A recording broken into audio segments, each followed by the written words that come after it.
Hey everyone, and welcome back to the podcast Learn Spanish Like I Did. Today, Emilio and I are diving into a topic that, honestly, is probably one of the most common conversation starters in any language: the weather. You know, it's that universal icebreaker. Absolutely, Wesley. It's true. Whether you're making small talk with a stranger or trying to decide if you need a jacket, knowing how to talk about the weather in Spanish is just essential. And it's not always as straightforward as you might think, right? We've got estar, tener. It can get a bit confusing. It really can. And I think that's where a lot of learners, myself included when I was starting out, would stumble a bit. You're trying to figure out if it's sol or hace sol or está sol. And suddenly, you're just staring blankly, feeling the pressure to get it right. But it's actually quite logical once you break it down. Exactly. Let's start with haces, because that's probably the most widely used verb when talking about the general weather conditions. It literally means to do or to make, but in weather contexts, it often translates more like it is or it makes for a certain kind of weather. So when it's hot, you don't say it is hot with estar or estar, you say haz calor. That's a fantastic point, Emilio. Haz calor, it's hot. Or hace frío, it's cold. These are probably two of the first weather expressions people learn. And it's just, está lloviendo. You don't need el or ella or anything like that. It's impersonal. Hace sol for when it's sunny. Haz viento for when it's windy.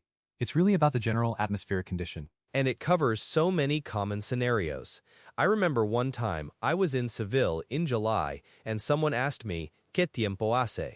Which is, what's the weather like? And I just remember thinking, oh, it's definitely hace mucho calor, like a lot of heat. You're really doing the heat there. Oh, Seville in July, that's not just es calor, that's es un calor tremendo, right? A tremendous heat.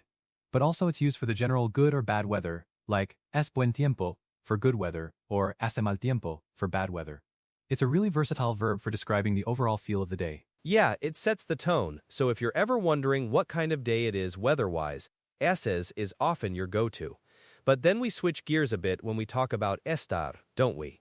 Estar is usually about temporary states or locations, and that applies to weather too, especially for more active weather phenomena. Exactly. Think of estar for things that are happening right now, or more specific, temporary states of the sky. So if it's raining, you'd say está lloviendo, not es lloviendo.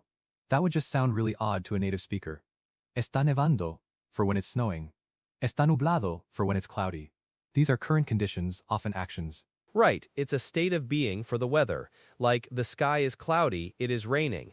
I often tell learners to think of estar as what the sky is doing or being at that precise moment. If you can see the rain falling or the clouds covering the sun, then estar is your friend. It's more visual and immediate. That's a great way to put it, Emilio. Está despejado means it's clear, as in, the sky is clear. It's that present state. So if you're looking out the window and you see a specific condition, chances are estar is going to be part of that expression. But what about tener? That's a fun one because it's usually about to have, right? Tener. This is where it gets interesting because tener isn't used to describe the outside weather, but rather how the weather affects you personally. So if I'm feeling cold, I don't say soy frío or estoy frío. Well, you could say estoy frío if your body temperature is actually cold to the touch, but usually you say tengo frío. You have coldness. Yes, it's a feeling or a sensation you possess. Tengo calor when you're hot. Tengo sed when you're thirsty. Tengo hambre when you're hungry. It's about your internal state. So you're outside, and hace frío, it's cold outside. And because it hace frío outside, you tienes frío. You are cold. See how they can work together? That's a perfect example of how they intertwine. The weather is something haz calor, and you have a feeling because of it, tengo calor. It's a crucial distinction, and one that trips up English speakers a lot, because we just say I am cold or I am hot, using the verb to be, but in Spanish, it's to have the sensation. Absolutely. So to recap our main three for a second, hace ser for general atmospheric conditions. It's sunny, it's cold. Estar for specific, often temporary actions or states. It's raining, it's cloudy. And tener for personal sensations or feelings due to the weather. I'm cold, I'm hot. If you keep those three distinctions in mind, you're already halfway there. That's a solid breakdown, Wesley.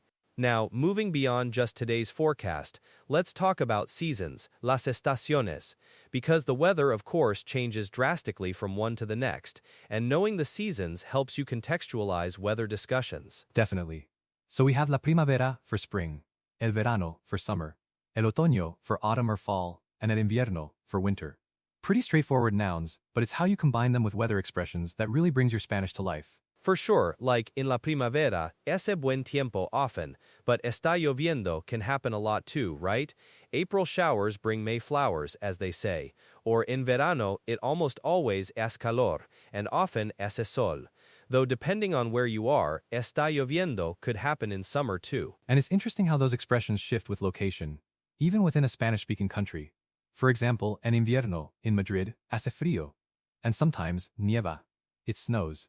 But en invierno, in the Canary Islands, it might still hace sol and hace una temperatura agradable. It's not nearly as cold. So it's not just the season, but the geography too. Exactly, that's a great point, and understanding these nuances really helps you in conversations. Imagine you're planning an activity. This is where all these weather expressions truly become useful. You wouldn't say, let's go to the beach if I am sun, right? No, you definitely wouldn't. You'd say, si hace sol, podemos ir a la playa. If it's sunny, we can go to the beach. Or, si está lloviendo, no podemos salir. If it's raining, we can't go out. These are incredibly practical sentences. Right, planning with conditionals. It's a fantastic way to practice. Si hace mucho viento, no jugamos al tenis. If it's very windy, we're not playing tennis. Or si hace frío, necesito un abrigo. If it's cold, I need a coat. See how hacer frío describes the external condition, and then necesito un abrigo is your response to it. That's a perfect natural progression in conversation. You describe the weather, then you describe an action or a feeling. What if you want to ask someone about their plans based on the weather? You could ask, ¿Qué vas a hacer si hace calor? What are you going to do if it's hot? Or, ¿prefieres quedarte en casa si está nevando? Do you prefer to stay home if it's snowing? Those are excellent questions for real-world interactions, and it's also about expressing preferences or even complaining a little, which is very human. No me gusta cuando hace mucho calor. I don't like it when it's very hot. Or me encanta cuando hace sol. I love it when it's sunny. That's so true. Expressing opinions is key to fluent conversation. And you'll often hear people use expressions like, ¿Qué frío hace? How cold it is. Or, ¿Qué día tan soleado? What a sunny day. These exclamations add emotion to your weather talk. Right, adding that flair, it makes you sound more natural. And speaking of natural, sometimes people simplify things. Instead of saying está lloviendo mucho, you might just hear está lloviendo a cántaros. Literally, it's raining by the pitcher, meaning it's pouring. You know, those little idiomatic expressions. Oh, a cántaros is fantastic. Or está diluviando, for really heavy rain. These are the kinds of phrases that make you sound like you actually live there, not just learning from a textbook. And it highlights that even within estar, there's a spectrum of intensity you can express. Exactly. So let's think about common mistakes. I think one of the biggest ones, as we touched on, is using haces or está directly for hot or cold instead of haces or nener, like es calor instead of haz calor. Yeah, that's a classic. Or saying estoy calor instead of tengo calor. It's tricky because in English, I am hot uses to be. So the direct translation impulse is strong. But it's a hurdle that, once overcome, opens up a lot of correct conversational pathways. Another one I've heard is confusing ese viento with está ventoso. While está ventoso isn't incorrect per se, ese viento is far more common and natural for describing general windiness. Ventoso feels a bit more formal or literary in common speech. That's a subtle but important distinction. Sticking with ese viento will always serve you well. And don't forget the difference between niebla fog and new cloud. Hay niebla for it's foggy, using haber, which means there is are, and está nublado for cloudy. Oh, hay niebla. That's another important verb for weather. Haber is used for the existence of something, like hay tormenta. There's a storm, or hay chubascos, there are showers. It's more about the presence of a weather phenomenon rather than its action or general condition. Right, it's like a static descriptor of what's present in the atmosphere. So you've got your hacer for general, estar for active, tener for personal feelings, and haber for presence.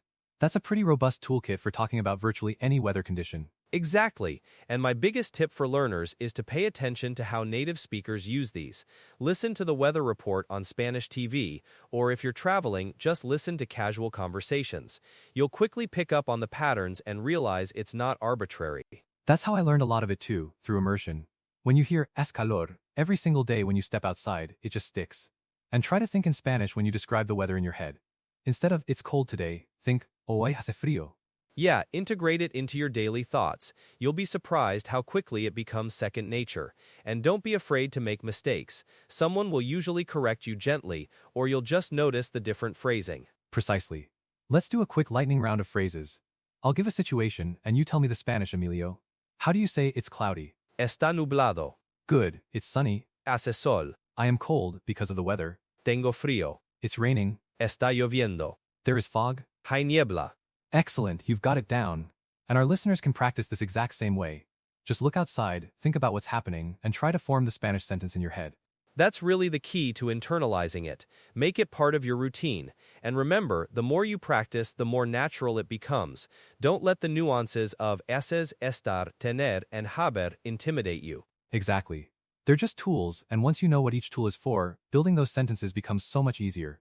So whether you're planning a trip to a sunny beach in el verano, or bracing for a cold invierno, you've now got the vocabulary and the grammar to talk about it confidently. And that's really what it's all about, isn't it? Being able to communicate, to share those everyday experiences. So next time someone asks you, ¿Qué tiempo hace hoy?, you'll be ready. You definitely will be. Alright, Emilio, this was a great discussion on weather and seasons. Thanks for breaking it down with me. My pleasure, Wesley, and thank you to all our listeners for tuning in. Keep practicing, keep learning, and we'll catch you next time on Learn Spanish Like I Did. Hasta luego, everyone.